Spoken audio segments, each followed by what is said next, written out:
Watch out for. This dog was abandoned by its owner. When he is hungry, he picks up the leftover dog food on the floor. When he was thirsty, he drank water from the toilet. Good thing the owner came back from the race. He noticed that something was wrong with Enzo. He rushed to call his wife. He found out that Enzo hadn't had enough to eat for 4 days, and Eve felt guilty about it. It turned out that Enzo had smelled something rotten on her body. Lately, he'd been having headaches and vomiting, and memory loss. When she went back to her mother's house, she forgot Enzo at home. Soon after, Eve was diagnosed with terminal cancer, and Danny had to leave his job to go home to look after his daughter. Since his wife was diagnosed with cancer, Danny didn't say a word at home every day. So Enzo brought in a rope and sent him for a run to distract him. A few months later, when Enzo saw his mistress again, he almost didn't recognize her. As his condition worsened, Eve had only half a month to live, and Enzo stayed at her bedside. Half a month later, Eve finally left this world. It wasn't long before Grandpa tried to take custody of Zoe. Danny was furious. Are you kidding me?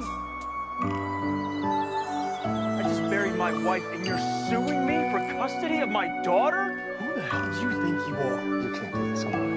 In the middle of the argument, Danny accidentally pushed his father-in-law. He then left in a hurry with his daughter. But what Danny didn't expect was, the father-in-law cut his own arm. He charged his son-in-law with wounding with intent. The police soon came to his door. If the charges were successful, even if he didn't get locked up, Danny would not be able to get custody of his daughter, and he wouldn't be able to see his daughter in the meantime. One day shortly afterwards, the owner of Ferrari approached him. He wanted Danny to work for him. He gave him a card on his way out. He said he would be in touch if he needed anything. Danny said he would contact you when he finished with his daughter. At the end of the day, it was raining heavily, so Danny took Enzo for a run to vent his frustration. But he forgot about Enzo's old age. Enzo was following behind. He could no longer keep up with Danny. When Danny reached the other side, he realizes that Enzo is not following him. When he turned back again, Enzo had an accident.